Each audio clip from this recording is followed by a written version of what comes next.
a mão no seu coração neste momento, vamos falar com Deus. Deus querido, estamos aqui, meu Pai, mais um momento na sua presença. Muito gratos, meu Pai, porque até aqui o Senhor tem nos sustentado. Até aqui, meu Pai, o Senhor tem nos protegido, nos guardado, nos dado graça, nos dado poder, nos dado oportunidade, Senhor. Então eu peço, Senhor querido, que assim como nós acabamos de ouvir, meu Deus querido, que nós venhamos a viver esse pedacinho do céu nas nossas vidas, Senhor. Porque no céu não há tristeza, não há angústia, não há sofrimento, Pai.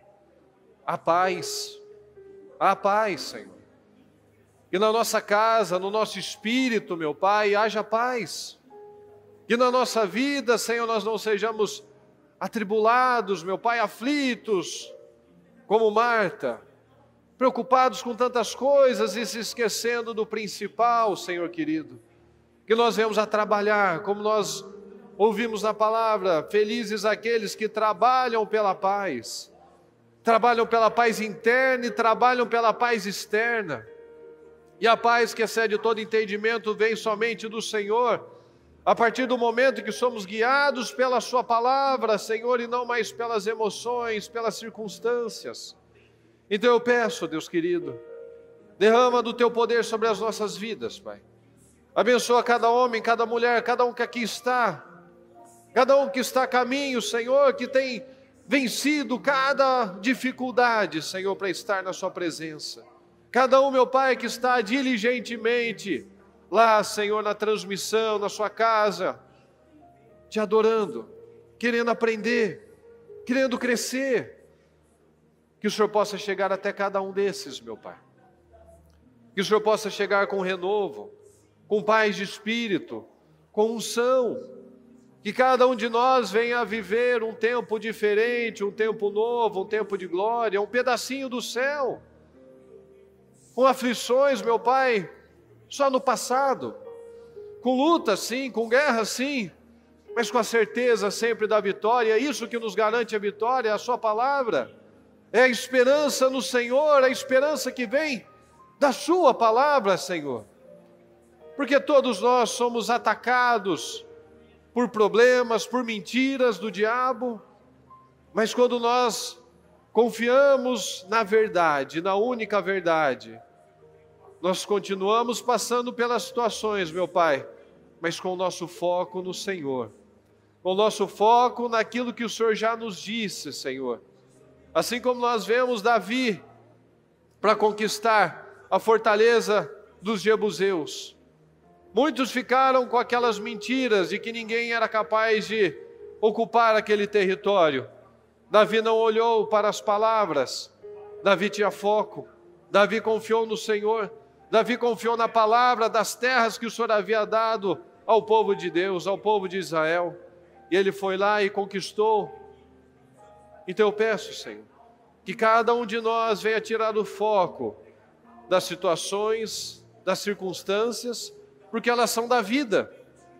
Nós vamos sempre viver situações, meu Pai, mas nós podemos passar por todas elas, porque o Senhor diz, o Senhor garante que o Senhor livra o justo de todas elas.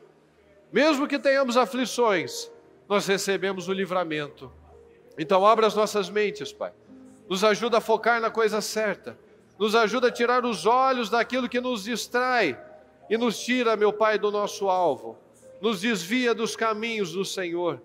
Eu peço a cobertura do Teu sangue sobre cada mente, sobre cada olho, coração, sobre cada pensamento, sobre cada casal, cada família, Senhor, cada situação que será apresentada nesta noite, Senhor. Eu peço, honra as orações do Seu povo, Senhor, as orações que foram feitas durante todo esse dia, meu Pai, desde o início da Casa Firme. Um dia dedicado, meu Pai, 25 horas dedicadas à oração, à busca do Senhor, à busca pelo Senhor, a buscar a Sua face, não mais a Sua mão, Senhor. Então eu peço, conforta os corações, abençoa cada pessoa que aqui está, Senhor, cada pessoa que não está por um motivo justo, legítimo, mas que está acompanhando, Senhor. Que o Senhor possa nos ajudar dia após dia a estar onde o Senhor quer que estejamos, meu Pai. dia após dia, vivendo o propósito pelo qual o Senhor nos criou, de adorar ao Senhor, de sermos relevantes nessa terra, de servirmos ao próximo, em nome do Senhor Jesus. Eu peço a tua bênção, Senhor. Fala com cada um de nós, que nós não venhamos a sair da mesma forma, mas muito melhores, Senhor. Que o Senhor nos ajude. Abençoe, meu Pai, os trabalhos que ainda virão, o culto das 23 horas, a oração da 0 hora de quinta-feira, e tudo que nós ainda temos pela frente, Senhor, até o final, às 7 horas, que o Senhor possa nos ajudar, Senhor, em cada dia, em cada momento, para que venhamos a viver o melhor tempo das nossas vidas, o melhor ano das nossas vidas até então, os maiores resultados das nossas vidas até então, meu Deus, é isso que nós declaramos todos os dias, Senhor, 10 vezes mais, Senhor, vitórias, conquistas, unção, visão, paz de espírito, dedicação, humildade, em nome do Senhor Jesus eu peço, Senhor, e desde já nós te agradecemos por essa oportunidade, por essa palavra que falaremos hoje, Senhor, que o Senhor possa nos tocar e nos ajudar a dia após dia crescer e crescer e crescer na sua vontade, em nome do Senhor Jesus. Muito obrigado, Deus querido, amém. Nós precisamos, não sei se vocês já pararam para perguntar. Essa daqui faz a gente se perguntar, né? O que dirige a minha vida? Né? Aquela palavra, né, que às vezes a gente ouve pessoas falando, o que te move? O que move você? Que força dirige a sua vida? Percebi que o que faz os homens correrem atrás do sucesso é a inveja. Mas isso também é ilusão. É correr atrás do vento. Muitos têm um motivador para a sua vida. Cada um de nós tem um motivador. Tem algo que te conduz. Algo que nos dirige.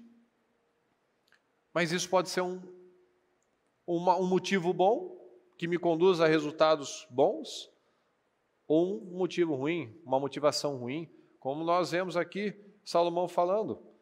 Percebi que o que faz os homens correrem atrás do sucesso é inveja. Isso também é ilusão. É correr atrás do vento. É correr atrás do vento. Uma pessoa sem propósito é como um barco sem um leme. Ele não tem nada. O que adianta um barco à deriva no oceano? Ele vai para qualquer lado. Ele vai encalhar, ele vai afundar, uma onda vai girar ele. Então toda pessoa, ela é dirigida por alguma coisa. No próprio dicionário, dirigir é guiar, é controlar. Se você está dirigindo o seu carro, você está conduzindo. Você está controlando aquilo. Então qual é essa força que dirige você? Tem uma frase do Napoleão Hill, que ele fala assim, uma mente disciplinada e organizada é a morte para o diabo. Porque o diabo vence aonde, pessoal? Na mente. O diabo vai te vencer na mente, se você deixar. Mas se eu tenho uma mente disciplinada e organizada, eu sei o que eu quero. Eu sei onde eu vou chegar. Eu sei o que eu tenho que fazer para chegar lá. Mas e quando eu não tenho? E quando a minha mente está indisciplinada e desorganizada? Qualquer direção é uma direção, não é? Qualquer lugar para onde você vai está certo, porque você não tem um alvo, você não tem um propósito, você não tem uma linha de chegada. Então, nesse exato momento, nós estamos sendo dirigidos por alguma coisa. Você está aqui sendo dirigido por alguma coisa. Pode ser por um problema, pode ser por uma pressão, pode ser por um prazo, alguma coisa que está te pressionando a que vai acontecer. Nós podemos estar sendo conduzidos, dirigidos nesse momento por uma lembrança, uma mágoa, um rancor, um temor, uma crença. Então, que força dirige a sua vida? O que dirige a sua vida? Podem ser... Vai falar? Não, você não anotou ali, não sei a hora que eu vou entrar. Não é sua hora ainda. Então, existem dezenas, centenas de circunstâncias que podem, nesse momento, estar conduzindo você a uma atitude, a uma reação, a uma decisão. Podem ser várias coisas. Nós podemos citar algumas aqui. Muitos podem ser dirigidos, conduzidos pela culpa, por exemplo. Elas passam a vida inteira fugindo de alguma coisa, fugindo de um remorso, ocultando as coisas, ocultando vergonha. Então essas pessoas que são conduzidas pela culpa, elas vivem lá no passado. As lembranças conduzem ela. Então ela não consegue perdoar porque ela tem uma lembrança. Ela não consegue seguir em frente por conta de uma ofensa, de uma perda, de uma tragédia que aconteceu. Ela está sempre naquele tempo. Elas permitem que o seu passado controle o seu futuro. Elas não saem de lá, mas o tempo continua passando. As oportunidades continuam passando. Chegam e vão. E ela continua lá. Então, muitas vezes, essa é a maneira que muitos têm usado, consciente ou inconsciente, para sabotar a própria vida. Nós vemos que o próprio Caim, lá em Gênesis, quando ele teve a atitude dele imatura, irresponsável, ele quis fugir da presença do Senhor. Diz assim, ó: você será um fugitivo errante pelo mundo. Ele quis sair da presença de Deus, ele nunca quis se arrepender. Ele simplesmente fugiu. O que conduziu a vida dele foi a culpa. Porque o diabo faz isso. Ele fez isso com Adão e Eva. Ele deu gás, ele falou: certamente não morrerá, vocês vão ser iguais a Deus, tal. Foram lá, tocaram, comeram. Tiveram toda a força para fazer aquilo. E depois, o diabo se escondeu. E eles foram fazer o quê? Se esconder da presença de Deus. Então, ao invés da pessoa trabalhar aquilo, se arrepender, se humilhar, ela se esconde. Ela sai da presença de Deus, ela foge das pessoas, ela se isola. Isso vai causando consequências na vida dela, né? Dentro da família, dentro dos relacionamentos dela. Uma pessoa que está sempre guiada pela culpa, ela vai ter reações imaturas, reações emotivas, porque ela está sendo conduzida por coisas erradas. Então nós podemos viver de duas maneiras, ou com uma mente definida e um propósito definido, ou uma mente indefinida com objetivos abertos. É aquela história, né? É igual o exemplo que o bispo Fernando deu quando a gente vai fazer o corredor dos carros. Tem aqueles que falam: eu quero esse carro, eu quero alcançar aquele objetivo, eu quero esse sonho, tal, tal, tal. Outros dizem apenas: se eu conseguir pagar isso daqui, tá bom. Então, mas você já está pagando. Então, isso meio que não depende de Deus. Você continuar se esforçando, trabalhando, fazendo o que você está fazendo agora. Sem fazer nada além, você já vai conseguir isso. Ou seja, eu limito Deus. Eu boto um teto em Deus, eu boto Deus numa caixinha. Ou aqueles que deixam tudo em aberto. O que você quer? Se tiver isso, está bom. Como assim? Uma coisa é você... alguém vai fazer um almoço, você quer macarrão ou estrogonofe? Tanto faz. Outra coisa é você tomar decisões dessa maneira. O que você quer ganhar? Você quer ganhar 1.000 ou você quer ganhar 10.000? Se for 1.000 tá bom, se for 10.000 melhor ainda. Não está em aberto? Como é que você quer seu casamento? Queria que funcionasse. Mas fazer o quê, né? É a vida. Tem algum propósito definido aqui? Tudo está aberto. Tudo está em aberto. Se der, deu. Se não der, não deu. É a vontade de Deus? É a vontade de Deus, pessoal? Não. Mas tem gente que vive assim. Então nós somos produto do nosso passado, sim, das nossas escolhas, das nossas sementes, mas nós não precisamos ser escravos dele, prisioneiros desse passado. Então o propósito de Deus não está preso ao passado. Tanto que ele tornou Moisés um assassino, um grande líder, talvez o maior que já existiu. Um covarde como Gideão, um corajoso herói, um corajoso guerreiro, um homem incrível. Então ele pode fazer coisas maravilhosas nas nossas vidas se nós focarmos na coisa certa, formos dirigidos pelas coisas certas. Então Deus é especialista em dar novos rumos, novos começos à nossa vida. E o interessante de ser, essa palavra vem de uma forma muito precisa. Pessoas que são dirigidas pela culpa, você é dirigido por alguma coisa. Ou você vai ser dirigido pela palavra, pelo Senhor, ou você vai ser dirigido por um sentimento, por alguém. Esse sentimento, por exemplo, a culpa, é um dos mais destrutivos que a pessoa pode ser guiada. Porque a culpa nada mais é do que a falta de perdão próprio. Eu não me perdoei. Eu não me perdoei do que eu fiz errado, não tem perdão para mim, não tem solução para mim. E tem. Porque como o Murilo disse, Deus é especialista em dar um novo começo para as pessoas. Ele gosta de novos começos. E quando você se sente culpado e o diabo continua te acusando, é como se você não tivesse saído de lá. E você já saiu. Nós já saímos. Nós não somos mais aquilo que disseram que éramos. Não somos mais. Em Salmo 32, versículo 1 diz: como é feliz aquele cuja desobediência é perdoada, cujo pecado é coberto. Nós não somos mais os nossos erros. Você não é o seu erro. Eu não sou meus erros. E o diabo não pode mais nos acusar de erros que o Senhor já perdoou.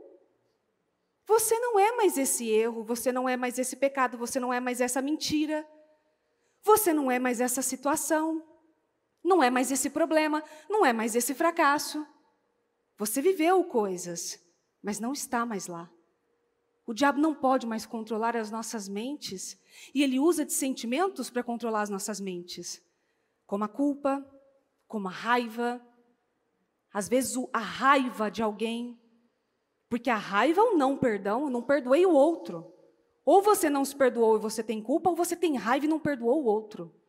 Eu tenho raiva do que fizeram comigo, raiva do que falaram de mim.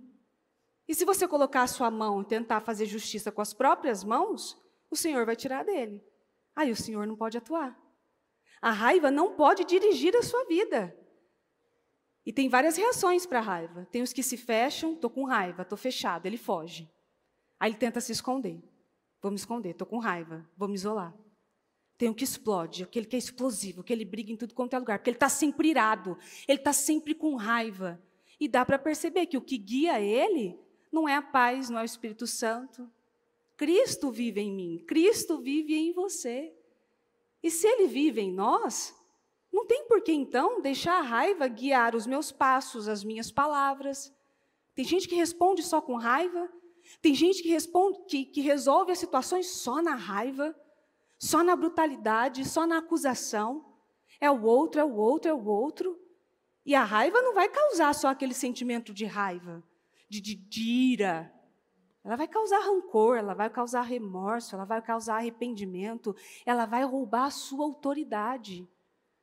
O diabo tenta roubar a nossa autoridade com sentimentos mil. Por isso que nós temos que ter controle e vigiar aquilo que nós estamos pensando e aquilo que nós estamos sentindo. Aquilo que você está sentindo vai levar você ou vai atrasar você. E quando você sente raiva do outro, automaticamente está com rancor, com aquele ódio do outro, você está bebendo um veneno esperando que o outro morra. Mas, na verdade, o prejudicado é você. Você está tomando um veneno esperando que o outro caia duro na sua frente. E o prejudicado tem sido você. Aqueles que são guiados por raiva, por culpa. A culpa é destrutiva. Hoje eu ainda falava à tarde sobre o sentimento de culpa. Ela é destrutiva, ela paralisa você. É como se você tentasse sair do lugar, tivesse uma bola presa no seu pé e você não conseguisse sair dali, porque você não consegue perdoar os erros que você teve. E, na verdade, nós somos feitos de erros, para que depois o Senhor venha e conserte eles. Não é para você justificar. Ah, porque eu erro mesmo, todo mundo erra, o ser humano erra, né? Eu sou carne, né? Não, você é nascido de novo, você é espírito. E aquilo não pode prender você. Esse tipo de sentimento não pode atrasar você. atrasar a sua vida. Se o diabo está acusando você de coisas, tem que levantar e reagir e dizer, não, eu não sou mais isso. Eu não faço mais isso. Eu não ajo mais assim. E se eu agir, Senhor, me perdoa, me ajude a ver. Não foi intenção, eu não queria fazer isso, ou não quero sentir isso. E botar um ponto final em toda essa situação.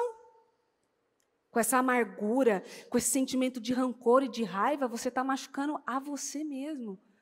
E automaticamente você expande para os que estão ao seu lado.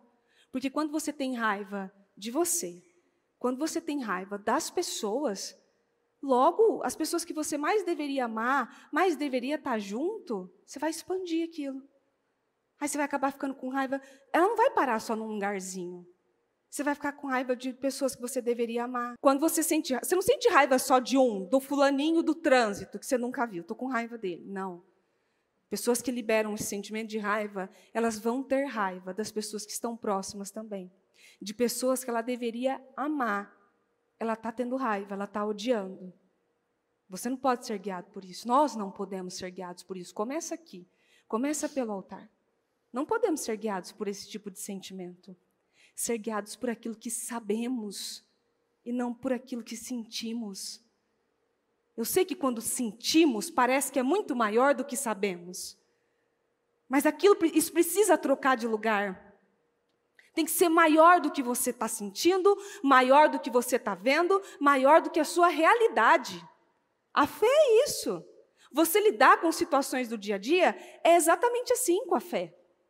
Você está crendo contra aquilo que você está vendo. Você está crendo contra aquilo que você está vivendo. Você está crendo contra aquilo que você está sentindo. Você está declarando ao contrário daquilo que você está vivendo, que você está vendo. E é assim que você vai dominando os seus sentimentos. Em Jó, capítulo 5, versículo 2, diz: ficar desgostoso e amargurado é loucura, é falta de juízo que leva à morte. A amargura leva à morte. Pessoas amargas, elas morrem aos poucos. Elas definham aos poucos. Pode tanto levar à morte física, mas principalmente à morte espiritual. Elas morrem espiritualmente, elas vão definhando, elas vão perdendo a força. Elas vão se arrastando, sobrevivendo. Pessoas amargas, elas sobrevivem. Elas têm um coração que bate, uma mente que está ali ainda, mas elas vão sobrevivendo. É o que eu falo sempre no culto das mulheres. Pessoas amargas, elas continuam continuando. Elas não estão ali vivendo tudo que Deus tem para ela, no propósito que Deus preparou para ela, fazendo o que Deus separou para ela, e vivendo por coisas maiores do que aquilo que ela está vivendo, do que aquilo que ela está sentindo. Ela está sobrevivendo. Então ela acorda, ela faz as obrigações, ela fica remoendo mais um pouco, ela fica um pouco mais amarga, aí ela deseja que o dia passe muito rápido. E esses dias eu dei um exemplo no culto das mulheres, e que eu li eu não vou lembrar o que era, se eu vi não lembro, acho que eu vi um vídeo de alguém falando isso que me tocou, porque puxa vida, é verdade, isso mesmo. Toda vez que você levanta, que você acorda de manhã, já com aquele pensamento assim, tipo, nossa, não vejo a hora de voltar para casa, daqui a pouco eu estou de volta. Contando as horas para chegar, ou toda vez que você acorda e você está contando as horas para dormir de novo, primeiro que você está com um sério problema. O seu emocional está extremamente abalado, machucado, dominando, e o diabo está se aproveitando disso. Ele está transformando isso em outras coisas. Segundo, que quando você faz isso, nada mais é do que desejar que você morra mais rápido. Eu acordo com vontade de morrer já, quero que minha vida acabe logo. Ou quando você vai passando pelas fases, principalmente de crianças, que você olha assim, nossa, meu Deus, que difícil um recém-nascido. Nossa, meu Deus, não vejo a hora que essa criança ande. Aí depois vai se arrepender. Porque eu era assim, meu Deus do céu, o dia inteiro carregando criança e tal. Não vejo a hora que essas meninas andem, porque aí eu vou conseguir fazer minhas coisas. Por fim, agora eu olho as fotos, eu tenho a sensação de que eu não aproveitei o que eu deveria ter aproveitado. Porque o desejo de que aquele tempo que você está vivendo passe rápido É o desejo de que sua vida finde mais rápido. E você não aproveita o momento que Deus colocou para você aproveitar. Você está sempre querendo viver o outro momento. Você nunca está vivendo o momento que você tem que viver. Você está sempre querendo viver outras coisas e outros momentos, ou está à frente do que Deus colocou você para estar, do propósito que o Senhor preparou para você. E a tendência de pessoas amargas tem a tendência de morrer espiritualmente, definharem, sobreviverem. Então, está só ali lidando todo dia. É meio que um animal na selva, entendeu? Tem que comer, eu vou sobreviver aqui. Está sobrevivendo na selva, não está desfrutando, não está cumprindo propósitos, não está vivendo com algo maior, não está marcando gerações, não está deixando legados. Está só sobrevivendo, estou só indo. E não está vivendo. E aquela amargura vai tomando conta de você. Então, se você acorda já com vontade de dormir, ou sai de casa já com vontade de voltar, ali, seu emocional precisa ser trabalhado. Tem algo errado aí, e o diabo vai tomar conta. É daí que as pessoas começam a desenvolver o espírito de depressão, o espírito de ansiedade, porque quer passar pular fases, ficam depressivas, se entregam às dores, muitos largam os empregos, deixam a família, são egoístas, acabam sendo egoístas porque é o que eu estou sentindo, é o que eu estou vivendo. Sentir, todo mundo vai sentir. Nós sentimos, nós temos sim sentimentos. Eu sinto, você sente, todo mundo sente. O erro é deixar aquele sentimento dominar você. E isso é uma coisa que eu falo sempre. Eu posso não estar entendendo, às vezes, o que eu estou sentindo. Eu posso estar sentindo alguma coisa ali, mas eu quero entender. Mas eu quero parar de sentir. Mas eu quero passar por isso, eu não quero mais sentir isso. O problema está em se entregar às coisas. O próximo sentimento que muitas vezes pode nos guiar é o materialismo. Pessoas materialistas, elas são guiadas pelo dinheiro. Então, se ela tem dinheiro, ela está feliz. Se ela tem dinheiro, ela lida bem com as pessoas, ela trata bem o outro, ela trata bem o cônjuge, ou ao contrário, isso pode, e eu dou um exemplo feminino, como a bispa falou esses dias no culto. Mulheres que são guiadas pelo materialismo e pelo dinheiro. Aí ela é boazinha com o marido quando ele dá alguma coisa para ela. Ela é simpática quando ela ganha um presente. Ela é guiada por aquilo. Só que pessoas que são guiadas pelo materialismo, coisas materiais são momentâneas. Você pode ficar muito feliz, porque você acabou de comprar um sapato, uma bolsa, uma roupa, fazer uma viagem. Vai passar. Esse sapato vai ficar velho, essa bolsa também. Vai passar. Aquela alegria que você tem que sentir no Senhor, ela desaparece. Essa alegria do Senhor não desaparece, na verdade. Os bens materiais, coisas, roupas, bolsas, viagem, trazem uma felicidade momentânea e temporária. Hoje, ainda eu, por coincidência, acabei vendo um vídeo daquele programa antigo, eu não vou lembrar o nome do canal, mas é aquele programa Acumuladores. E era de uma mulher que ela encheu a casa dela de quinquilharia. E ela falando com o cara, o psicólogo lá do programa, ela falou assim, é que eu saio para comprar, porque quando eu compro, eu me sinto feliz. Só que quando ela chega na casa dela, ela não tem espaço para sentar, nem para fazer nada. Mas quando ela sai para comprar, ela se sente feliz, aquela felicidade do tolo, aquela alegria do tolo. Então, quando compro, eu estou feliz. Quando sai para jantar, eu estou feliz. Quando viaja, eu estou feliz. Quando você faz o que eu quero, eu estou feliz. Quando você me dá um presentinho, eu estou feliz. Aí eu te retribuo. Aquilo não é um propósito. Propósito é você fazer esse casamento dar certo e funcionar, porque Deus confiou esse casamento nas suas mãos. E não é manipular aquilo. Ou só fazer funcionar quando é benéfico só para mim. Ou eu consigo só aquilo que eu quero. Você está manipulando as coisas. Você criar bem seus filhos, suas crianças, é um propósito do Senhor. Ele confiou esses filhos nas suas mãos. E aí eu já vi histórias de pais que, quando tinham dinheiro, eram bons pais. Quando não tinham, eram pais grosseiros, mal educados, tratavam seus filhos mal, desapareciam, sumiam. E que culpa tem essas crianças? Nenhuma. São guiadas, pessoas que são guiadas por alguma coisa. E hoje você precisa fazer uma análise, na verdade. Pelo que eu estou sendo guiado?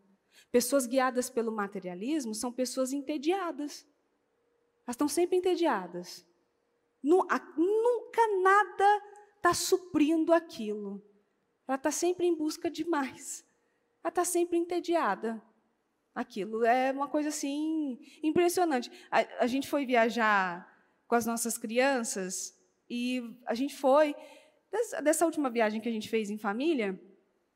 E logo que a gente chegou, e a gente foi viajar, a gente viajou, as crianças passearam, comeram, fizeram tudo. Na hora que a gente chegou em casa, quando eu estava guardando as coisas, a Maria chegou e falou: mãe, vamos passear no shopping? Eu olhei para ela e falei: menina, pelo amor de Deus, o que a gente mais fez essa semana foi passear. Você quer passear de novo? Pelo amor de Deus.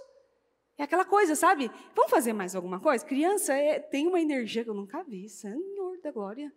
Vamos fazer mais? E vamos passear mais? E vamos brincar mais? Às vezes a gente brincou. Ah, mas eu queria brincar um pouco mais. Mas, gente, não cansa? E às vezes tem adulto vivendo como uma criança.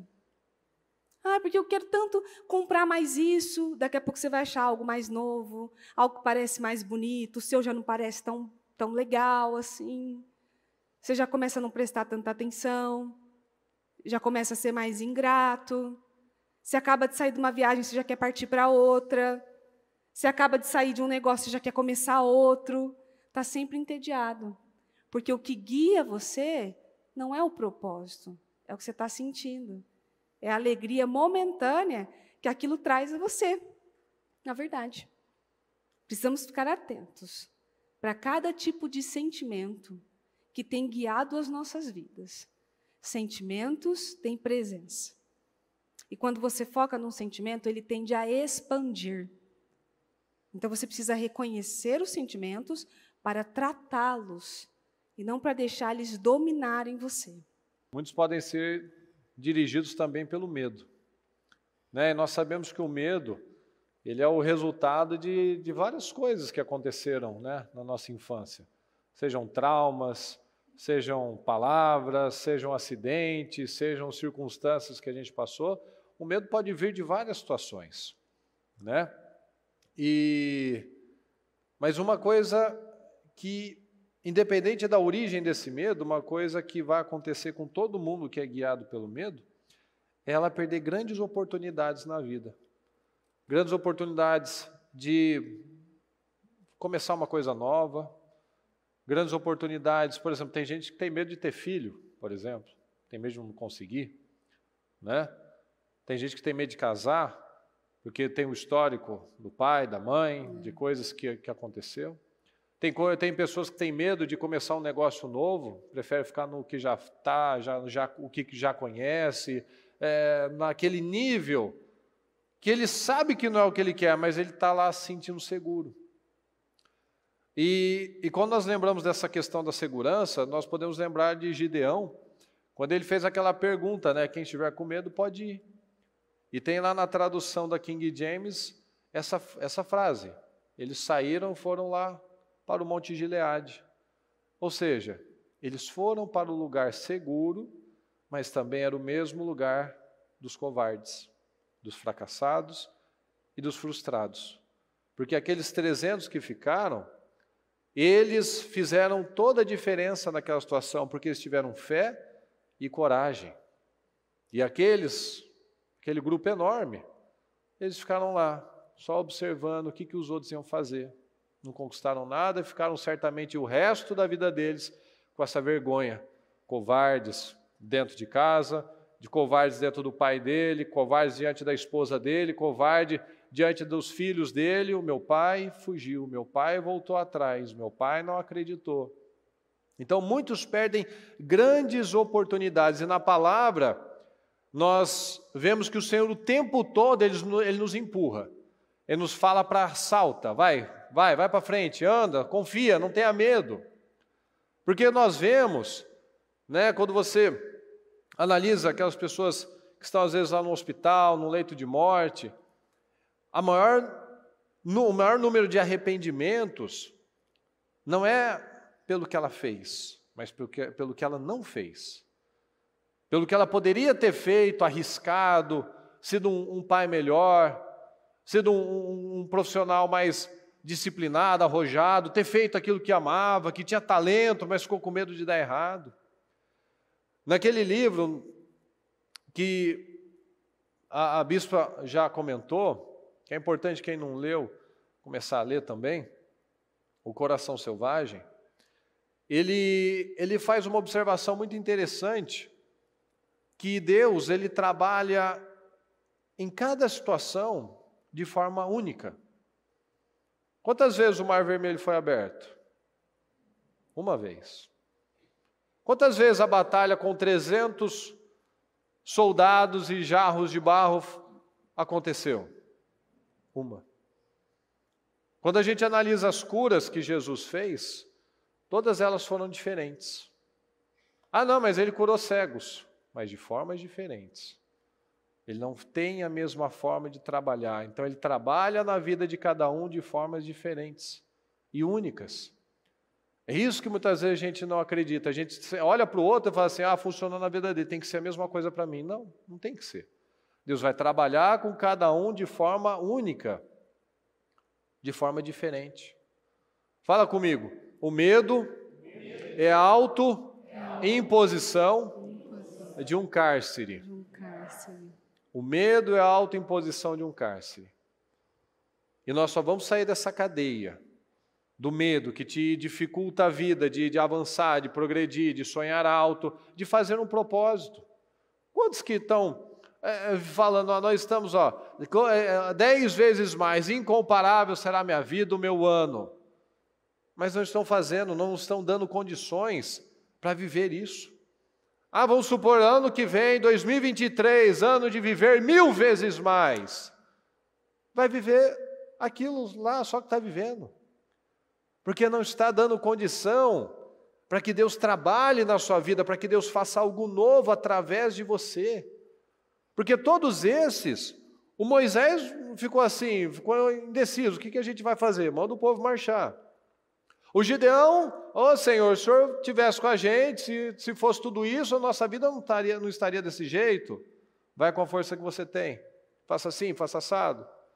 Ou seja, cada situação, Deus não dá abertura para vitimismo, para reclamação, Ele te empurra. Ele te empurra.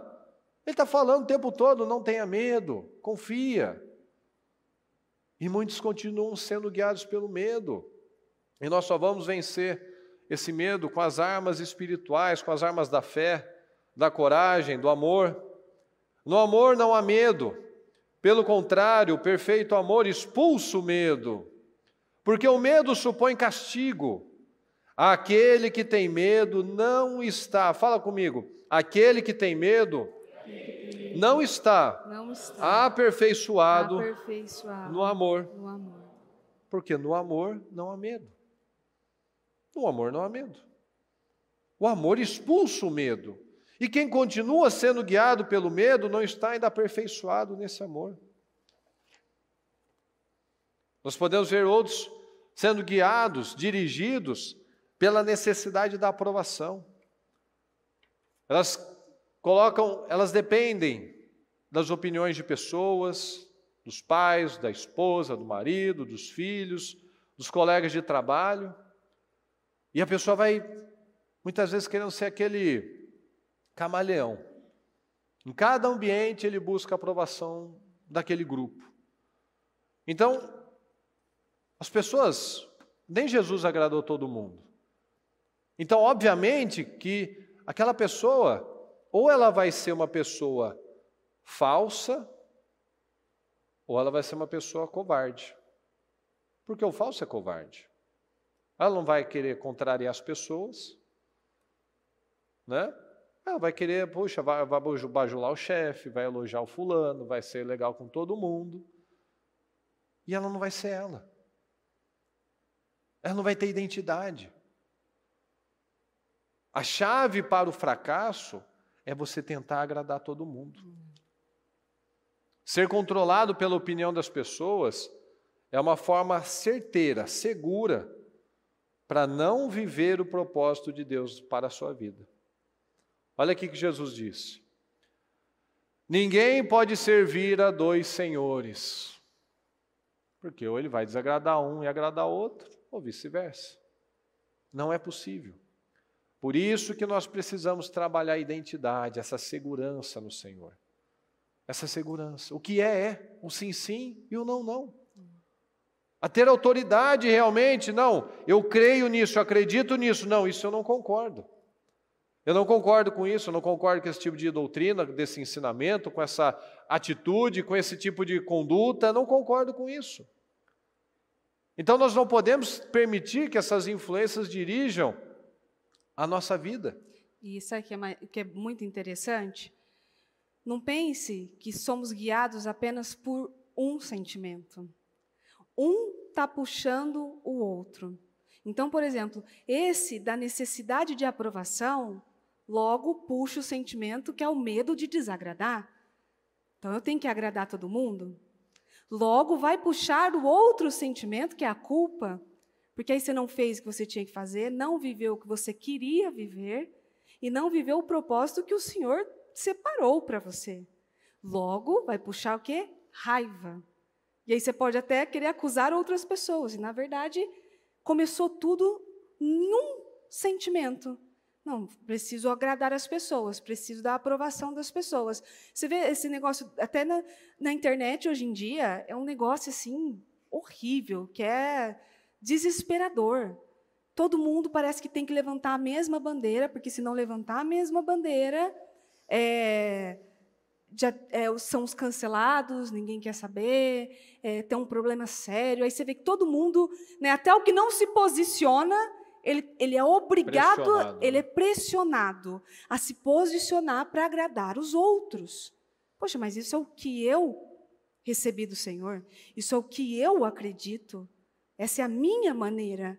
Esses dias eu vi uma cantora gospel aí, sendo assim, massacrada na internet, porque ela se posicionou perante o governo.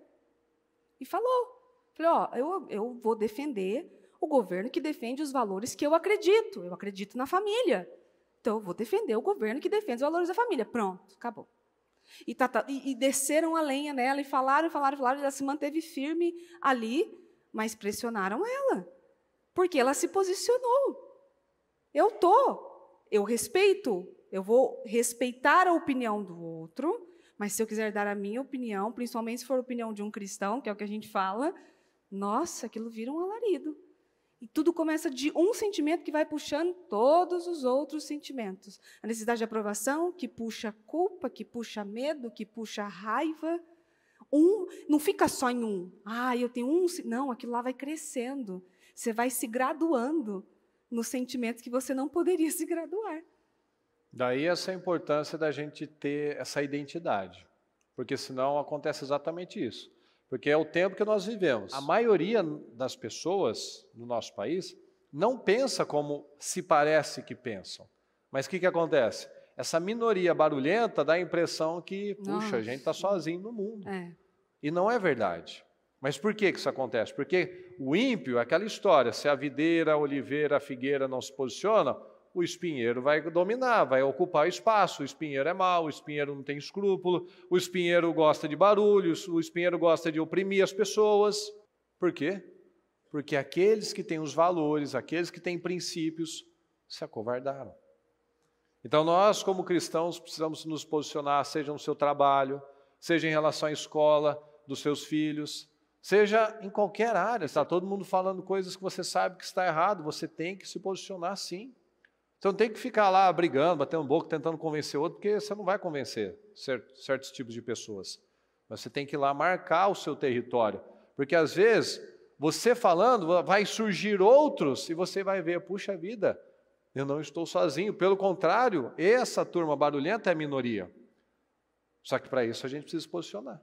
Não as pessoas te moverem, mas a palavra te mover. A palavra tem que Como te impulsionar. a bispa deu exemplo semana passada, no clamor de quarta-feira da meia-noite, quando ela falou, de quinta-feira, na verdade, meia-noite, que ela falou, quem quiser aqui renovar a aliança e tal com Deus, vem aqui para frente.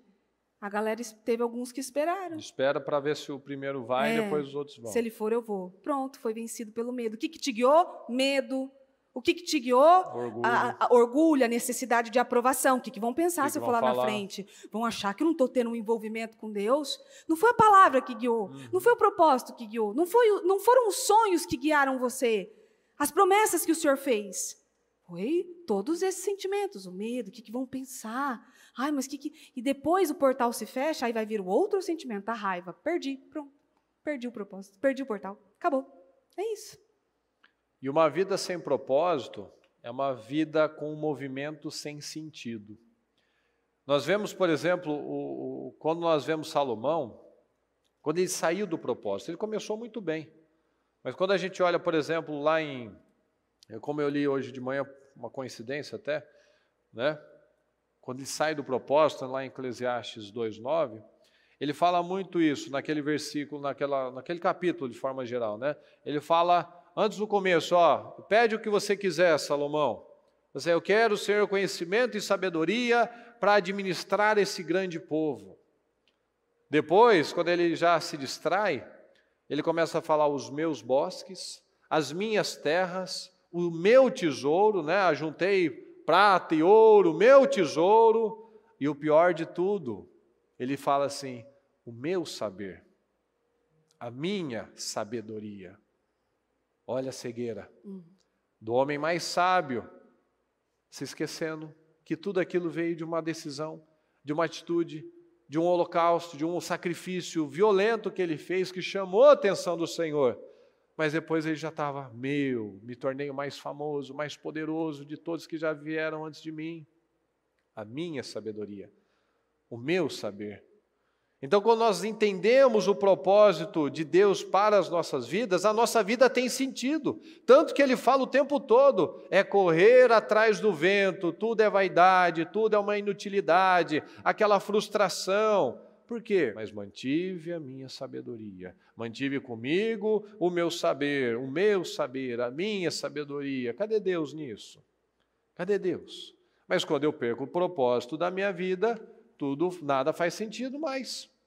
Então nós vemos na palavra que aqueles que se distraíram por um momento, eles começam a falar besteira, expressam uma falta de esperança. Olha aqui alguns exemplos.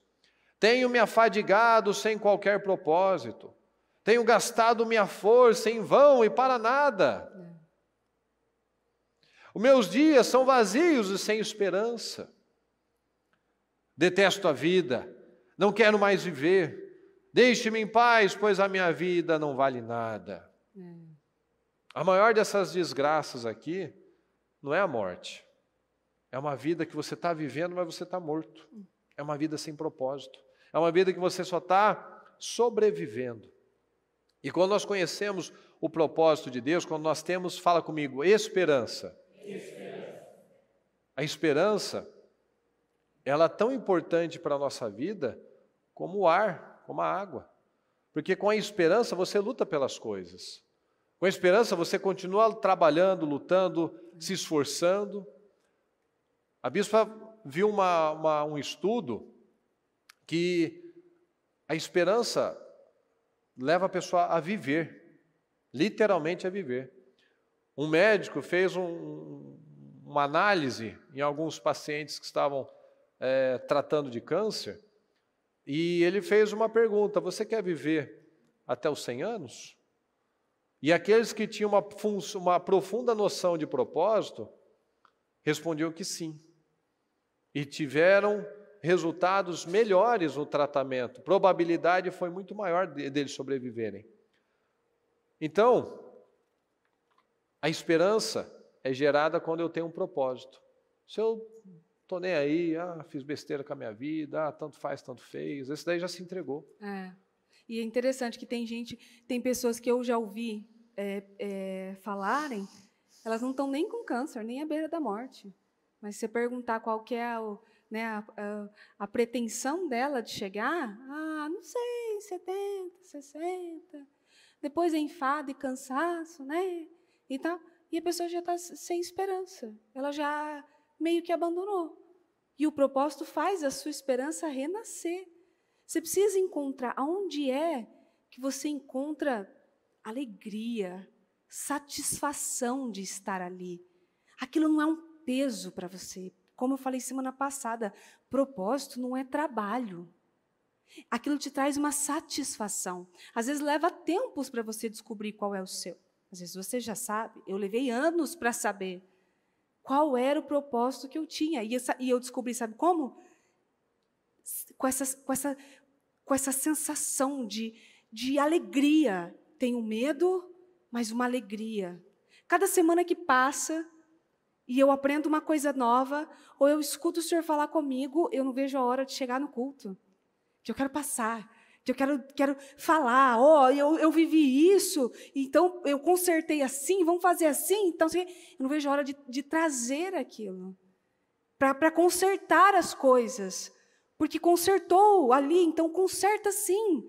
Isso é a esperança e é o propósito que o Senhor separou para você. Você tem alegria em fazer aquilo. O propósito, não tem dor que vença seu propósito. Não tem desafio que seja maior que o propósito. O propósito está sempre além.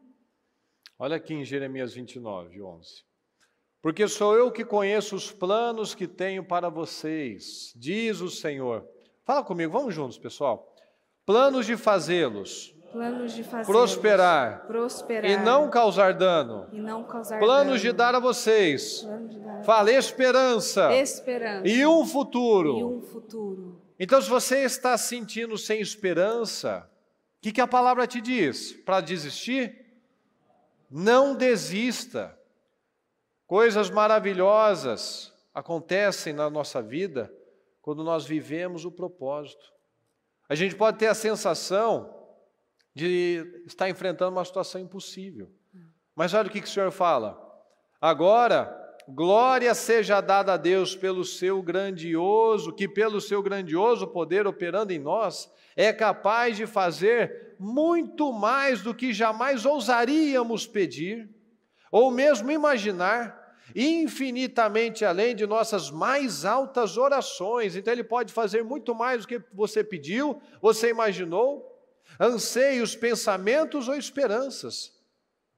Então conhecer o propósito do Senhor para as nossas vidas, conhecer o seu propósito, simplifica a nossa vida. Porque quando nós entendemos um propósito, ele define o que nós vamos fazer e o que nós não vamos fazer. Então, o propósito nos ajuda a entender o padrão e avaliar quais as decisões, quais as direções que nós vamos tomar. Porque se você tem um norte, você tem uma mente organizada, uma mente disciplinada, um propósito correto, um alvo, você sabe o que você tem que fazer e o que você não tem que fazer. E a gente começa a se perguntar, isso me ajuda a alcançar meu objetivo, a cumprir com o propósito de Deus para a minha vida ou não? Então, sem um propósito claro, a gente fica sem base, sem alicerce. E a gente começa a desperdiçar o nosso tempo. Qual que são os nossos recursos? É o nosso tempo, são as nossas oportunidades. É o tempo que você está lá com a sua família, que você está desperdiçando. É o tempo que você poderia estar produzindo no seu trabalho, você está desperdiçando. É o tempo que você poderia estar cuidando da sua vida, da sua saúde, do seu intelecto, você está desperdiçando com alguma porcaria, com alguma coisa que rouba a sua vida. Então, uma vida com propósito, nós sabemos, nós avançamos. Então, nós temos a tendência, tem uma colocação que eu já ouvi, que ouvi assim, que o cérebro não pensa, ele apenas interpreta as circunstâncias ao nosso redor. Então, é aquela história, né, de duas pessoas estarem vivendo coisas parecidas, uma tem uma outra dimensão da vida, como a gente falou aqui da pesquisa dos que estavam com câncer. Ele tinha um propósito. Ele falou, eu vou viver até os 100 anos, ou eu vou fazer o máximo para viver o máximo. Ou já tinham decidido, ambos estavam vivendo a mesma coisa, mas a mente dele, o propósito dele, o espírito dele interpretou aquela mesma situação de uma forma diferente. Então nós podemos, se nós não tivermos uma mente bem centrada, a gente pode ser conduzido por qualquer coisa, pelas circunstâncias, pelas pressões, pelo momento, pelo humor do dia. Você começa a acordar bem, você acorda mal, você vai tomar decisões com base nisso. Então, uma vida que a gente não entende esse propósito, a gente quer fazer muita coisa e faz mal feito. Aí fica com aquela fadiga, aquela frustração. E a gente precisa saber e ser bom em algumas coisas. Focar. A gente precisa aprender a focar. Se eu não aprendo a fazer as coisas com excelência, a gente vê o que as pessoas começam a gente vê essa geração, né? Principalmente os mais jovens. Eles começam várias coisas e não terminam nada. E a gente vê, tudo tem que ter o equilíbrio, né? A gente vê aqueles bem antigos que às vezes passaram uma vida inteira num único emprego, ou 2 no máximo. Eles eram muito bons naquilo que eles faziam. E hoje, com as tecnologias, com as coisas, a gente tem a tendência até a se distrair muito mais, a não ser excelente nas coisas. Tanto que o problema do trabalho hoje em dia não é a falta de vaga, é a falta de gente especializada. Porque não tem gente que está focada, que tem lá uma disciplina, que sabe o que quer. Não, vai lá, vai fazendo. Então, se nós não conseguimos fazer aquilo, ou porque a gente está fazendo mal, muitas coisas e mal feitas, ou o que muitas vezes acontece é a indisciplina, a falta de foco, assistindo muita TV, ficando muito em rede social, desperdiçando o tempo que nós temos. Então, uma vida com propósito, ela precisa também, ela depende de um estilo de vida simples, organizado, uma agenda equilibrada, um tempo para cada coisa, você sabe o que você vai fazer naquele dia. Você não pode acordar no seu dia e falar, vamos ver o que vai ser. Não, você tem que saber o que você vai fazer do seu começo até o seu fim do dia. Ter a sua agenda, usar esse celular, que faz tudo hoje em dia, tem uma máquina incrível, não usar para roubar seu tempo. Ficar assistindo vídeo inútil, falando besteira, coisas irrelevantes, mas você pode organizar o seu tempo, organizar a sua vida, colocar lembretes, organizar de uma forma diferente, para que você alcance esse propósito. E sabe um bom exemplo para você sentir como é que está o seu espiritual e o seu emocional também? É um teste que todo cristão deveria fazer. Quando você escuta, por exemplo, que está chegando o propósito dos 52 dias, qual é o tipo de sensação que você tem? Você tem a sensação de, mas já? 52 dias? Frio, né? 52 dias é frio. Não é brincadeira, não. 52 dias, né? Frio. Mas já, né? Ou você já olha e fala assim, nossa, mais uma oportunidade. É mais um portal. É mais um momento. Ou você, já está na hora de ir na igreja. Nossa, já? 7h30. Nossa, já? Ou qual a sensação de, eu preciso ir para a igreja, eu preciso ouvir a palavra, eu preciso me alimentar. Eu preciso me encher. É assim que você mede como é que está o seu emocional e o seu espiritual. Porque você não pode simplesmente adormecer e se acostumar com aquilo. Mais uma Santa Ceia, nossa, né, jejum domingo todo aqui, não vou voltar para casa, não vou dormir à tarde e tal. Opa, mais uma Santa Ceia. Nessa Santa Ceia, então eu recebo a resposta que eu preciso, a palavra que eu preciso. Você vai dosando e vendo. E aí que você vai tratando. Poxa, se está sendo um peso para mim, então eu não tô sentindo bem, porque as coisas do Senhor traz leveza. O propósito do Senhor traz leveza. Mas já tem que voltar para casa? Já deu horário, tem que encontrar aquela criatura? Já! Traz leveza. Você assume um propósito, você faz, e aquilo te traz paz. Faz porque tem que fazer, porque você sabe que tem que fazer, porque você assumiu aquele compromisso. Olha aqui, olha que interessante esse provérbio. Provérbios 13:7, olha só. Alguns fingem que são ricos e nada têm. Outros fingem que são pobres e têm grande riqueza. Olha só o que é uma identidade, o que é uma pessoa com identidade, com propósito certo. Você certamente já deve ter visto aquelas fotos comparativas de uma pessoa que é bilionária e as roupas que ela se veste, e uma pessoa que tem algum dinheiro, como ela se veste. O bilionário, ele está lá com uma camisa de botão normal, uma camiseta básica, uma calça jeans, um tênis, está andando pela rua, ele se mistura com qualquer um. Sim ou não? E aquele que tem algum dinheiro, ganhou algum dinheiro, ele tem um relógio desse tamanho, ele está com o carro tal. Ele está pagando ainda. Ele está pagando o negócio, ou às vezes ele paga de bonzão, ele aluga o carro para chegar no lugar, mas o importante é fingir que tem dinheiro. Tira foto no carro, né? Tira foto. Tem uns lugares que deixam você tirar foto em frente ao carro, assim, ó. Então veja a diferença de uma vida simples, de uma vida de paz. Aquele que tem dinheiro mesmo, ele não precisa humilhar as pessoas, não precisa ostentar, não precisa pisar nas pessoas, eles não são assim. Mas aquele que acabou de ter, é o que chama os novos ricos, que ainda é o escravo que virou rei, ele não tem ainda a mentalidade certa, ele tem que botar correntão, relógio, tudo tem que ser dourado, tênis de não sei quanto. É o rei do camarote, jogando champanhe nos outros, toma aqui o dinheiro, não dá valor nenhum. E essa mentalidade, a falta de identidade. E ter esse propósito nos conduz a uma paz de espírito. Olha só, tu, ó Senhor, dás paz e prosperidade às pessoas que têm, fala comigo, uma fé firme. Uma fé firme. Então quem tem paz e prosperidade é aquele que tem o quê? Uma fé firme. As pessoas, fala, as pessoas que confiam em ti. Que confiam em ti. Então, o Senhor dá paz e prosperidade às pessoas que têm uma fé firme e às pessoas que confiam em ti. Então, se você confia no Senhor, se você tem uma fé firme, você tem paz. Se você não tem paz, é porque você não tem uma fé firme no Senhor. Se você ainda vive aflito, angustiado, com medo do amanhã, com medo do prazo acabar, com medo daquela situação te alcançar, é porque você ainda não conheceu o Senhor de verdade. Você ainda não está deixando o propósito de Deus se materializar na sua vida. Você ainda está tentando criar os seus próprios caminhos. Então, nós entendemos que uma fé viva, uma fé firme, uma pessoa que confia no Senhor, ela concentra, ela aprende, esse é o meu destino, esse é o meu alvo, esse é o meu propósito.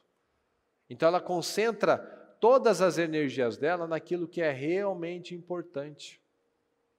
Ela vai focar no que é certo, no que é bom, como diz na palavra, naquilo que edifica, no que tem honra, no que vai te dar algum resultado bom naquilo.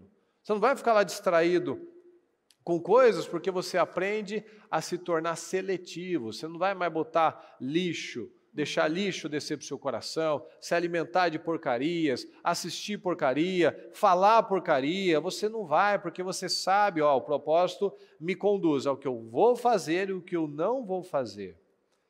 E a nossa natureza realmente nos conduz a distrações. A gente se pegar em sentimentos, ao medo, a uma ameaça. Então, se a gente não tomar esse cuidado, a gente começa a se distrair com coisas irrelevantes. É como a gente falou no começo, às vezes a pessoa está lá com medo, já distraiu ela.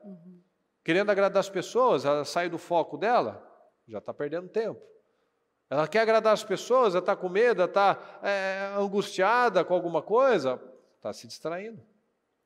Então, uma pessoa que não tem um propósito definido, ela começa a se sabotar, ela altera o destino dela. Altera no casamento, nos filhos, na igreja, no trabalho, em todas as situações, porque ela perde a esperança. A esperança, a segurança tem aquele que tem uma fé viva.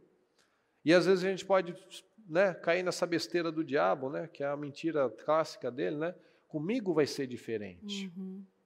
Com você, com o outro, comigo. A gente vai ter os mesmos resultados, porque o destino é o mesmo. Ou a gente escolhe um caminho ou outro, só existem dois caminhos. O mundo diz que existem dezenas, milhares de caminhos que levam todos à felicidade. Olha que interessante. Não tem nem lógica isso. Mas só há um caminho. Não hajam com pessoas como pessoas sem juízo, mas procurem entender, vamos lá, Não hajam como pessoas sem juízo, mas procurem entender, fala comigo, o que o Senhor quer que vocês façam. Quer que vocês façam. Então vamos começar a analisar isso. Não hajam como pessoas sem juízo. Pode deixar lá, pessoal. Como pessoas sem juízo. Quais são os sem juízos? Os que não têm esperança. Por quê? Os que não têm esperança, porque não têm uma fé.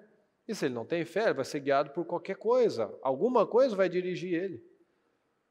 Então, não hajam como pessoas sem juízo, mas procurem entender o que o Senhor quer que vocês façam. É aquela mensagem, aquela frase que a bispa fala: se um pensamento não te dá esperança, ele não pode ser de Deus. Então, se alguma coisa tem te atacado para tirar suas forças, para tirar a sua energia, para te colocar medo, dúvida, desistência, vou entregar, vou parar, vou desistir, isso não vem de Deus. E faz também você enxergar e não enxergar as coisas que Deus tem feito. Essa foi uma experiência que nós vivemos recentemente, né, que quando nós fomos viajar, nós percebemos a diferença e Deus nos detalhes, não foi? Uhum. Porque você precisa nós precisamos começar a perceber Deus nos detalhes. É o que a bispa fala, né? Tem coisas que tem tudo para dar certo e dá errado. Pois é. Tem coisas que tem tudo para dar errado e dá certo.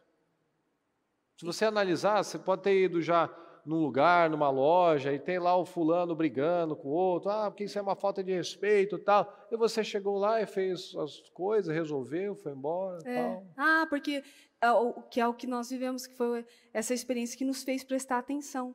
Olha como Deus está nos detalhes. Às vezes o diabo tenta nos enganar e dizer assim que Deus não está fazendo nada, não está mudando nada. Está vendo que as coisas não estão mudando? Está vendo que as coisas não estão melhorando? Está vendo que está apertando a situação? Está vendo? Está vendo?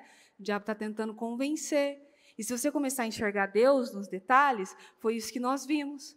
Às vezes algo que era para ser assim, extraordinário, espetacular, dá errado, não funciona. E essa experiência que nós tivemos, ele até chegou brincando, né? Tipo assim, nossa, né? A diferença do justo e do ímpio. Sim. E foi. Porque nós passamos por diversas situações em paz. Nada dava errado, nada deu errado, tudo fluiu, caminhou perfeitamente. E nós vimos várias pessoas no mesmo lugar, vivendo as mesmas coisas, mais nervosas, brigando, coisas travadas, não fluíam, não iam. Enquanto o povo estava lá discutindo e brigando, e porque isso aqui deu tudo errado e tal, e eu e ele lá sentado, tipo assim, né, só esperando o nosso momento, tipo assim, e aí, vai. E a diferença, Deus está nos detalhes. Ele está livrando você, Ele está te dando paz em algo que o ímpio não está tendo. O ímpio está fazendo, está sem paz. Você está fazendo, você está com paz. E as pessoas mais influentes da história, e que será sempre assim, as pessoas, os homens e as mulheres que mais influenciaram a história, foram aquelas mais focadas. Eu não sei se você já ouviu essa história. Quem já ouviu falar do Thomas Edison? Vocês sabem o que ele inventou? É o que você mais usa no dia. A lâmpada. O celular, tô brincando. Só que tem uma colocação que, para chegar na lâmpada, olha o poder, o foco do homem. Ele testou 10.000 vezes. E o fulano lá, um amigo dele, falou assim, puxa vida, você falhou 10.000 vezes, por que você continua com isso? Não, eu aprendi 10.000 formas de que não vai funcionar. 10.000 vezes, quem tem uma resiliência como essa? De tentar, até chegar. 10.000 vezes erradas, até que ele chegou no consenso. No metal, no gás, na questão elétrica, na carga. Então nós vemos que aquele que foca faz a diferença. Nós vemos Paulo não tinha internet, Wi-Fi, não tinha avião. E olha o trabalho desse homem. O Paulo difundiu o cristianismo por todo o Império Romano. Fez talvez lá metade, 1/3 do Novo Testamento. Ele tinha foco. ele tinha propósito, ele tinha uma vida direcionada. Olha aqui que diz em Filipenses 3:13. Irmãos, não penso que eu mesmo já o tenha alcançado, mas uma coisa faço, esquecendo-me das coisas que ficaram para trás e avançando para as que estão adiante. Ele vai adiante, esqueço o que passou, errei 10.000 vezes. Tudo bem, vou tentar mais uma, quem sabe agora vai. Me bateram, me prenderam, ele pegava o sapato dele, batia o pó. Vamos embora, pessoal. Apedrejaram, vou me levantar, vamos embora, vamos pregar no outro lugar. Foco, pessoal. Se nós queremos uma vida de impacto, nós precisamos focar. Nós precisamos parar de ser inconstante. Fala, eu preciso parar de ser inconstante. Mas eu não sou inconstante, eu sou continuista. Então você vai ser mais continuista ainda. Porque não adianta você ter foco, vai ter alguém que tem mais foco que você. Não adianta você ser disciplinado, vai ter alguém que é mais disciplinado que você. Por que a gente fala do Thomas Edison, do Paulo? Porque eles foram mais do que pessoas que estavam lá no tempo deles. Será que não tinha mais ninguém tentando inventar a lâmpada? Será que não tinha outros discípulos aqui? Claro que tinha, mas a gente fala de Paulo. Mais focado, o que não parou no meio do caminho, o que não olhou para as circunstâncias, ele olhou para frente. Qual que é o alvo? Eu vou fazer, eu vou pregar a palavra, eu vou fazer o que eu tenho que fazer. Nós precisamos parar de tentar fazer tudo, fazer menos e focar mais. Fazer menos e focar mais. E focar no que é importante. E focar naquilo que vai construir uma coisa produtiva. A gente pode estar ocupado com muitas coisas, mas tudo improdutivo. Olha lá em Filipenses 3,15. Todos nós que alcançamos a maturidade, devemos ver as coisas dessa forma. E se em algum aspecto vocês pensam de modo diferente, isso também Deus esclarecerá. Assim, eu vou fazer o que eu tenho que fazer. Se eu não sei ainda, uma hora eu vou aprender, Deus vai esclarecer. Então o propósito, você ter uma vida focada, vai te dar energia, porque você tem um alvo, você tem um objetivo. Então o propósito sempre produz entusiasmo. Ele nos traz vigor, energia, quando nós temos um propósito claro. Você não fica naquela vida mais, tá bom, do jeito que fizer tá bom. Se der Deus, se não der amém. Deus sabe de tudo, se Deus quiser, está no controle, Deus está no controle. Aquele monte de frase de passivo. Não, a gente não pode aceitar isso. Mas quando não tem um propósito, você não tem paixão pela vida. Você não tem foco, você não tem estímulo. Por isso que tem muita gente que vive andando pela rua, cabisbaixo. Você cruza com as pessoas que estão abatidas, tristes. Por quê? É uma vida sem propósito. Ela está lá só sobrevivendo, eu preciso trabalhar, porque eu preciso pagar a conta, tal. Uma pessoa sem energia, uma pessoa infeliz. Uma pessoa que tem um trabalho, mas esse trabalho não tem sentido, ela vai se esgotar. Porque o que esgota a nossa mente é não ter resultado. É quando você tem que trabalhar, mas seu trabalho você não está produzindo, você não está amando, você não está fazendo o seu melhor naquele lugar. E nós precisamos conhecer o propósito que Deus tem para cada um de nós, porque isso nos prepara para a eternidade. Então, tudo que nós plantamos, uma hora uma conquista que você tem, uma hora aquilo vai envelhecer, vai passar. Mas as coisas que nós plantamos num filho, no reino, na vida de um desconhecido que conhece Jesus através de você, os valores que você deixa na sua família, para os seus descendentes, isso daí você nunca perde, isso daí você está plantando para a eternidade. Nós fomos colocados aqui para nos preparar para a eternidade. Vai chegar o dia que a gente vai chegar diante de Deus e a gente vai apresentar as contas daquilo que nós fizemos. Olha só, em Romanos 14:10. Portanto, por que é que você, que só come verduras e legumes, condena o seu irmão? E você, que come de tudo, por que despreza o seu irmão? Pois todos nós estaremos diante de Deus para sermos julgados por Ele. Assim, cada um de nós prestará contas de si mesmo a Deus. É o famoso cuida da sua vida. Faz o seu melhor, sem ficar olhando para o outro. Hoje em dia, com rede social, a gente tem a tendência errada, que não acontecia no passado, de se comparar com qualquer pessoa. Compara com o casamento do outro, compara com o corpo do outro, compara com a vida do outro, com a viagem do outro, tudo do outro, mas não é o outro, você é você. Ah, porque o outro tem um cabelo assim. Pois é, seu cabelo é assim. Ah, porque o outro mora em tal lugar. Nossa, que lindo lugar. Ok, mas você mora aqui. A sua vida é a sua vida, para de comparar com o outro.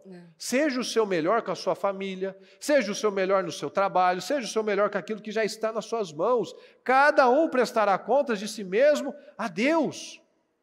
Então nós precisamos entender realmente o que força que dirige a sua vida, o que conduz você. Será que nós temos estado no propósito certo, no caminho certo? Nós temos que responder algumas perguntas. Quando nós estivermos lá na presença do Senhor, o que é que você fez, meu filho? O que você fez com meu filho, Jesus Cristo? Você recebeu a Jesus. O que você fez com isso? O sacrifício dele valeu para quê na sua vida? Você mudou de vida? Você tem vivido uma vida abundante? Você tem renunciado à sua carne, carregado a sua cruz, dado condições a Deus para trabalhar na sua vida? Em João 14,6 diz: eu sou o caminho, a verdade e a vida. Ninguém vem ao Pai, a não ser por mim.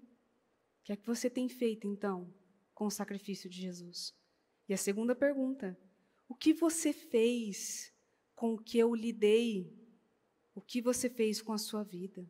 Sem pensar em Deus perguntando isso para você. O que você fez com o que eu te dei? O que você fez com esse casamento que eu confiei na sua mão? O que você fez com esses filhos que eu dei a você? O que você fez com esse trabalho que eu te entreguei? O que você fez com esse cargo que eu confiei a você? O que você fez com esse ministério que eu te dei? O que você fez com a palavra revelada que eu trouxe até você? O que você fez com o propósito que eu coloquei no seu caminho? O que nós temos feito com o que Deus deu a nós? Você tem dado o verdadeiro valor, investido de forma incansável naquilo que o Senhor confiou a você? Você sobrevive. Sobrevive nesse casamento, sobrevive com essas crianças que estão dando trabalho, sobrevive recebendo, ganhando. Ah, tá bom, tá tudo bem assim. Não almeja, não sonha, não deseja, não deixa Deus guiar você, os sentimentos guiam. Está preso em algo, como eu falei hoje de manhã, pessoas que estão presas a casamentos. Eu estou presa a isso.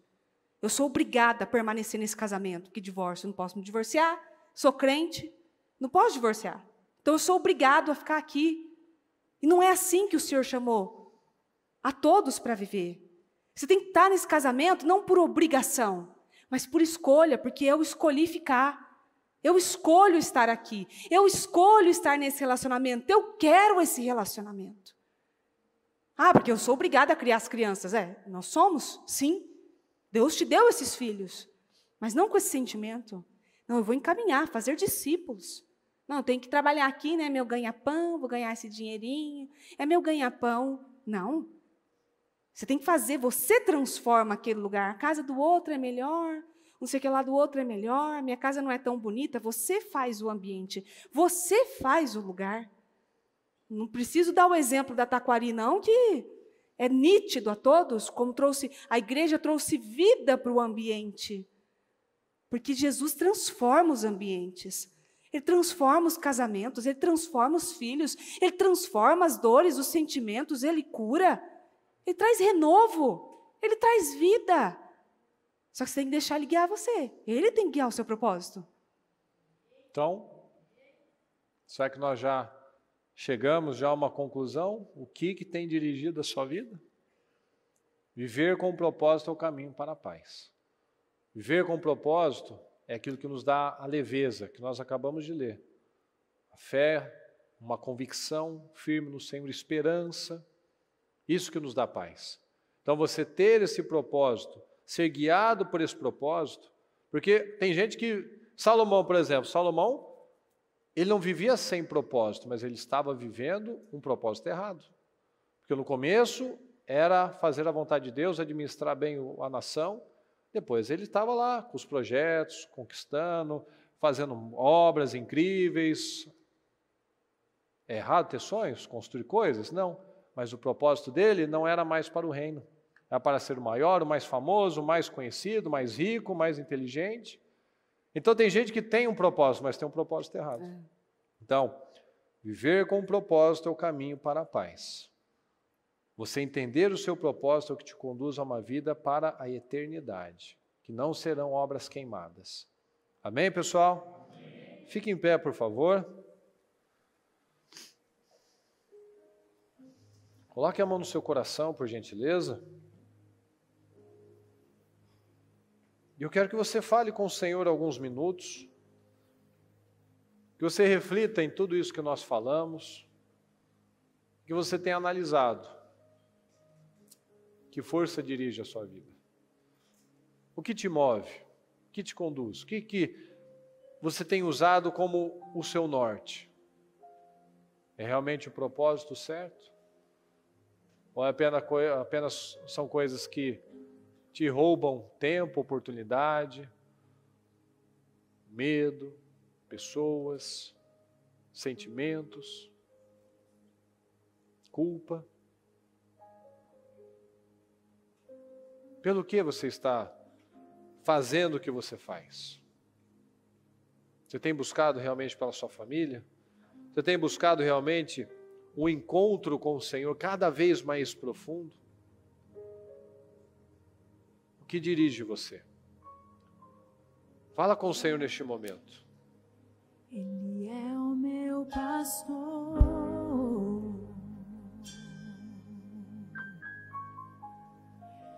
vai adiante de mim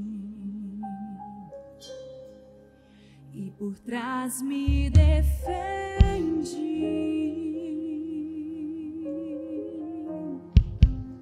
Não temerei.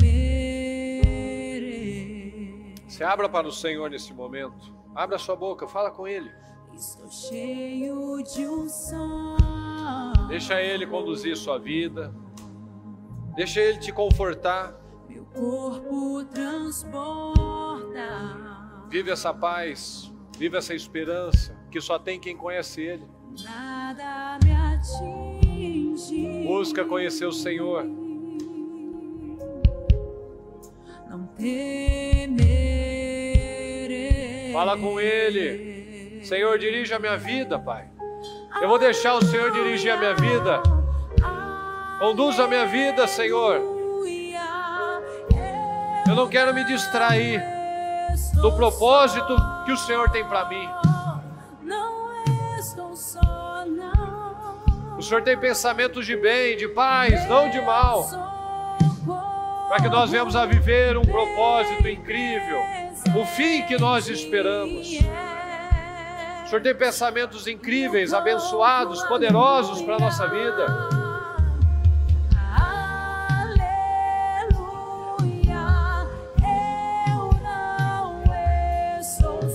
Faça esse compromisso com o Senhor nesse momento.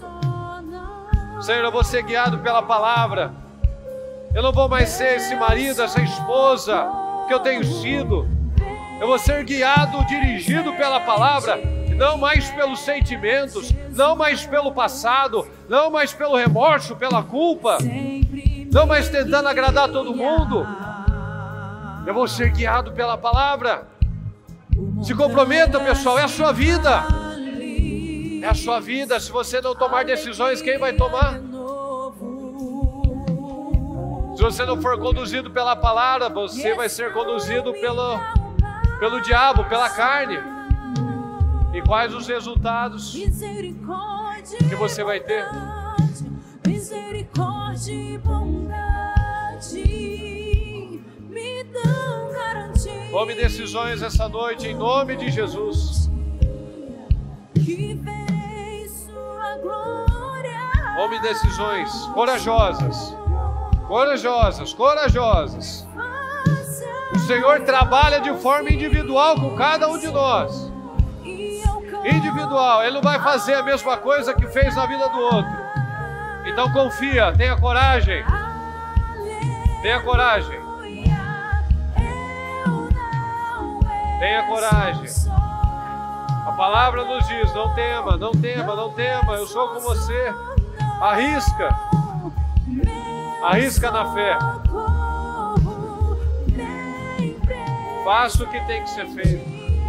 Seja resiliente. Vamos lembrar de Paulo. Vamos lembrar de Paulo. Resiliência, foco, propósito.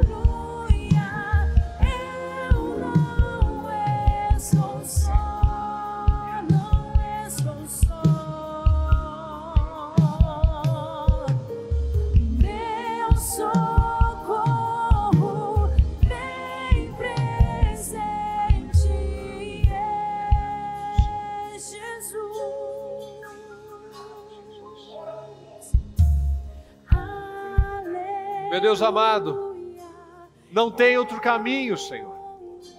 Não há outro lugar, meu Deus, para estarmos se não for na sua presença. Não tem outro caminho se não seguir o seu caminho, Senhor. Seguir os seus passos. Carregar a cruz, Senhor. Ser seus imitadores. Ah, Senhor, abra as mentes. Nos ajuda a romper, Senhor, aquela mente viciada. De pensamentos viciados, sentimentos viciados, hábitos de fala, de palavras viciados, Senhor. Nos ajuda a romper. Nos ajuda a romper, Senhor. Nos ajuda a romper. Coloque a mão na sua cabeça nesse momento e declare sobre a sua vida. Declare aquilo que você quer. Não fala mais coisas negativas. Ah, eu não quero isso. Não, fala o que você quer. A partir de agora, Senhor, eu faço um pacto com o Senhor. Meu Deus, eu vou ser um marido correto. Eu vou ser uma esposa correta. Um marido que se posiciona. Uma mulher sábia. Eu vou ser um profissional excelente. Eu vou ser uma pessoa diferenciada, Pai. Eu vou dar tempo para os meus filhos. Eu vou instruir como eu recebo na palavra que eu tenho que fazer. Eu vou parar de ser egoísta. Eu vou parar de falar coisas do passado. Tome decisões agora em nome de Jesus. Em nome de Jesus. Se comprometa com o Senhor neste momento. Se comprometa a ser um cristão verdadeiro, a não ser mais um religioso, um acomodado, um passivo, mas um homem segundo a palavra. Um homem e uma mulher relevantes, fortes, determinados. Fala com o Senhor neste momento, declara na sua vida, fala só o que você quer. Fala o seu alvo. Fala só coisas corretas, positivas, que acrescentam. Senhor, eu vou ser o melhor na minha empresa. Eu vou me destacar. Eu vou ter a disciplina, eu vou ter o foco. Eu vou ter o meu momento todo organizado. Eu vou ter um momento de oração. Eu vou ter um momento de trabalho. Eu vou ter um momento com a minha família. Eu vou ter um momento de cuidar da minha saúde. Eu vou ter uma vida equilibrada. Eu vou parar com essa correria desenfreada. Eu vou parar com essa loucura. Eu vou parar com essa atribulação, com essa falta de paz. Eu vou me organizar. Eu não vou mais ficar gastando à toa. Eu vou ser disciplinado. Eu vou fazer o que eu preciso fazer. Em nome de Jesus, fala com o Senhor. Se comprometa agora. Se comprometa agora. O que você se compromete na sua casa? O que você se compromete na sua família? No seu casamento, com seus filhos, com Deus? O que você se compromete com a sua vida espiritual? O que você se compromete com a igreja? O que você se compromete? A palavra diz, é melhor não votar do que votar e não cumprir. Não faça votos que você vai cumprir, que você tomou uma decisão agora. Não espere circunstâncias favoráveis. Não espere pessoas te apoiarem. A palavra te apoia. Você é autodeterminado. Você sabe o que você quer. Você sabe onde você quer chegar. E se não sabe, busque a direção do Senhor.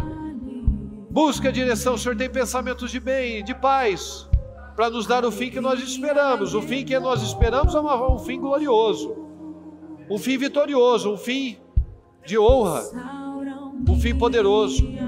Então não aceita menos, não aceita o tá bom, desse jeito tá bom. Não aceita menos o que Deus tem para você, não. Queira mais, busque mais, persiga mais. Ah, mas eu não sei, você não tem que saber. É Deus que vai dar os caminhos. Você vai crer, vai se esforçar, vai dar o seu melhor e Deus vai abrir portas. Ah, mas eu não consigo. Deus vai te capacitar. Não apresente mais desculpas, histórias, justificativas. Não aceite mais a passividade. Não aceite mais uma mentalidade viciada. Não aceite mais resultados pífios na sua vida. Tome decisões agora em nome de Jesus. Em nome de Jesus. Dê a mão para quem está do seu lado, concorde com essas declarações. Dê a mão para quem está perto de você e concorde. Onde estiverem dois ou mais, aqui o Senhor está.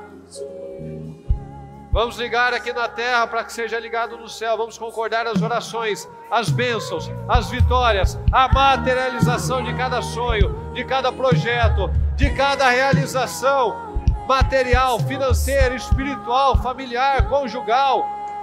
Meu Deus querido, nós declaramos um povo determinado, um povo forte, um povo que tem resultados, um povo que tem testemunhos, tem frutos, Senhor. Um povo que dá fruto o ano inteiro.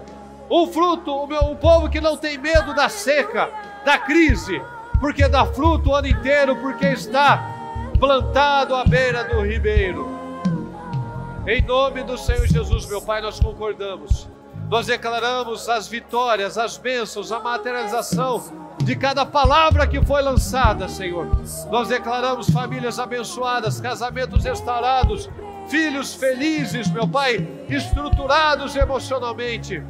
Uma vida financeira que não depende de condições externas, meu Pai, do mundo, do dólar, de nada, Senhor, depende da fé.